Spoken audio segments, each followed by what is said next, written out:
Mann, es ist so traurig. Yunseri und Ri Jong-hyuk sind füreinander geschaffen. Aber ihre Liebe ist verboten. Wieso können sie nicht einfach ein Happy End haben? Warum ist Korea überhaupt getrennt? Die sollen sich nicht so anstellen. Stimmt. Wieso ist Korea überhaupt getrennt? Weißt du das? Psst, sei still, ich höre nichts.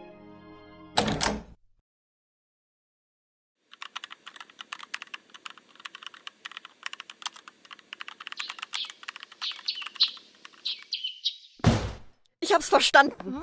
Was? Um zu verstehen, wieso Korea getrennt ist, müssen wir ganz von vorne anfangen. Legenden nach begann alles mit dem Gojoseon-Königreich im Jahr 2333 vor Christus.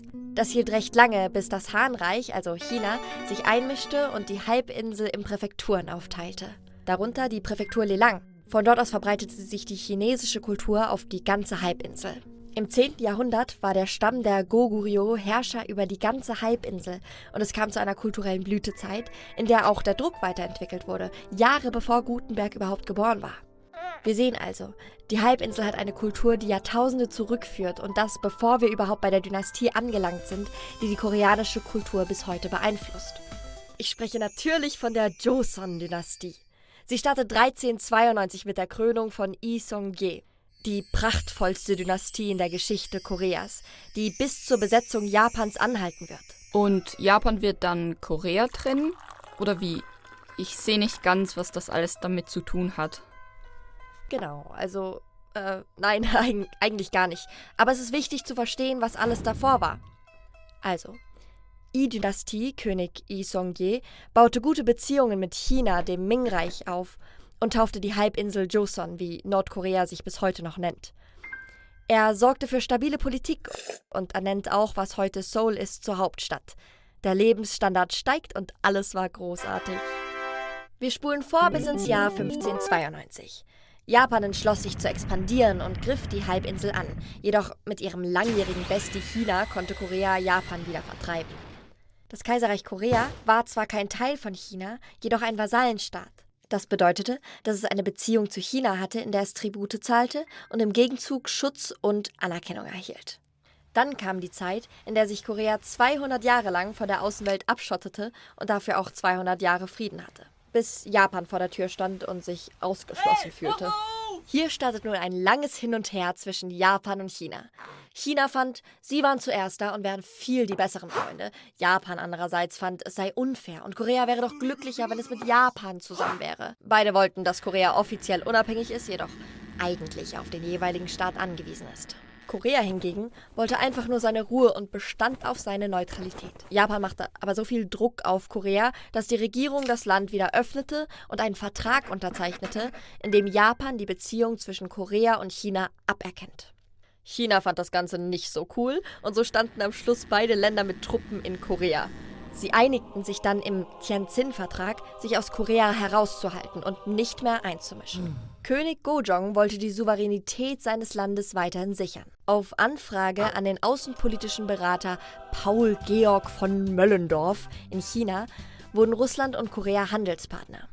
Hohe Steuerlast führte zu Bauernaufständen, die sich über das ganze Land ausbreiteten. König Gojong sah als einzigen Ausweg, chinesische Truppen zu holen. Japan sah dies aber als einen Vertragsbruch und schickt auch Truppen nach Korea. Es kommt zu einem Krieg und Japan gewinnt. Nun konnte Japan sich in Korea einmischen und versuchte vor allem auf politischer Ebene, Korea an Japan anzupassen. Die Koreaner mochten die Japaner schon nicht und waren so unglücklich mit der neuen Regierung, dass sie einen Mordkomplott auf den König starteten. Aus Angst floh König Gojong zu seinen neuen Freunden in Russland. Dies gab Russland noch mehr Macht über Korea. Japan wurde eifersüchtig und fing einen Krieg mit Russland an im Jahr 1905. Sie gewannen und mischten sich in Korea danach umso mehr ein. Da die Koreaner die Japaner immer noch nicht mochten, widersetzten sie sich, aber Japan hat den Widerstand mit eiserner Härte niedergehalten. Und so enden wir im Jahr 1905 mit Japan als Vorherrschaft in Korea, welche Amerika und England anerkannten. So konnte Japan die koreanische Regierung dazu bringen, den Vertrag zu unterzeichnen, welcher Korea zu Japans Protektorat erklärte.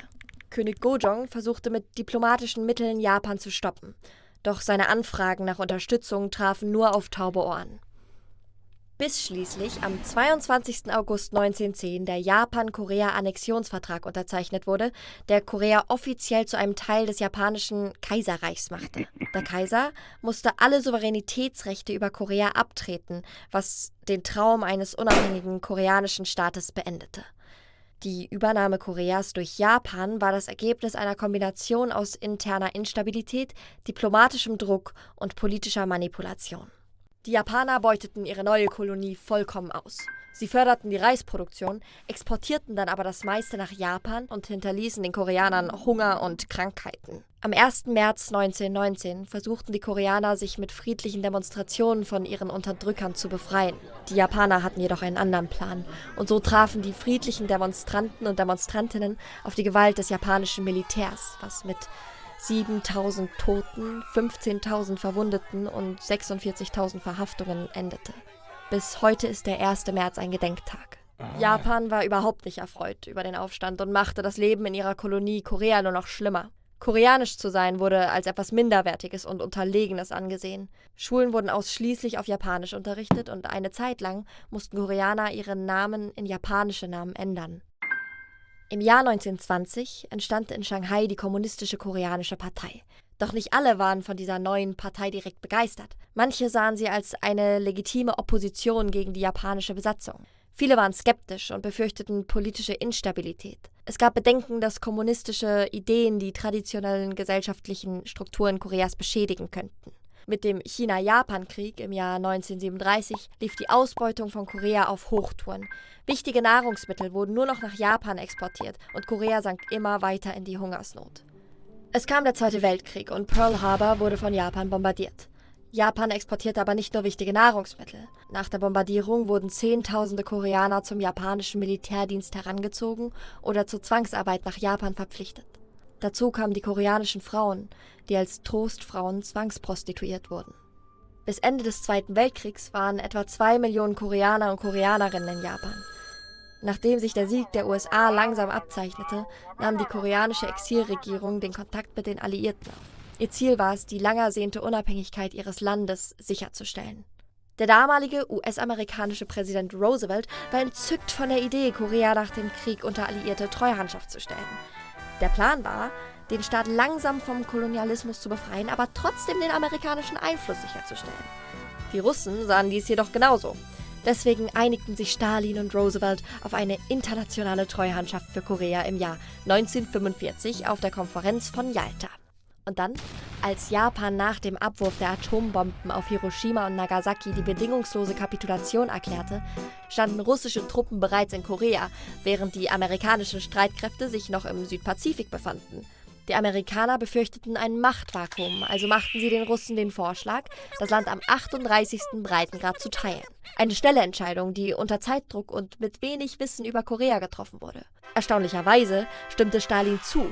Und so markierte das Jahr 1945 die Teilung von Korea. Der 38. Breitengrad war zunächst als eine vorübergehende Maßnahme gedacht und man konnte sich noch relativ leicht zwischen den Zonen bewegen. Die Vision der USA und Russland für die neue koreanische Regierung war groß. Die Koreaner freuten sich natürlich über die großen Versprechen ihrer Helden, die sie von Japan befreiten, und waren voller Hoffnung für die Zukunft. Leider waren die USA und Russland doch keine so guten Freunde und konnten sich nicht einigen, was dann auf politischer Ebene zu einer klaren Trennung von Norden und Süden führte. Im Jahr 1948 wurde im Süden die Republik Korea mit Lee Sang-man als erster Präsident offiziell gegründet und kurz darauf im Norden die Volksrepublik Choson mit Kim Il-sung an der Spitze. Damit hat sich die ursprünglich provisorische Teilung gefestigt und das Land war getrennt. Die Grenze wurde strenger überwacht und das Überschreiten wurde schwieriger. Im selben Jahr zogen dann beide Nationen ihre Truppen aus dem Land ab. Das ist aber noch nicht alles. Die Koreaner haben über Jahrzehnte für ein souveränes Korea gekämpft. Noch nie war der Traum so greifbar wie jetzt und trotzdem fühlt es sich nicht an wie ein Happy End. Nicht? Ja, denk mal nach. Wohnt deine ganze Familie am gleichen Ort? Nein, die meisten wohnen mindestens 20 Minuten entfernt. Manche in anderen Kantonen oder Ländern. Genau. So ging es auch den meisten KoreanerInnen. Der 38. Breitengrad hat keinen kulturellen Hintergrund. Manche konnten vor der Schließung der Grenzen noch zu ihrer Familie flüchten, andere nicht. und sie sind für immer getrennt. Bis heute wissen viele KoreanerInnen von Familienmitgliedern im anderen Korea, die sie nie kennenlernen durften.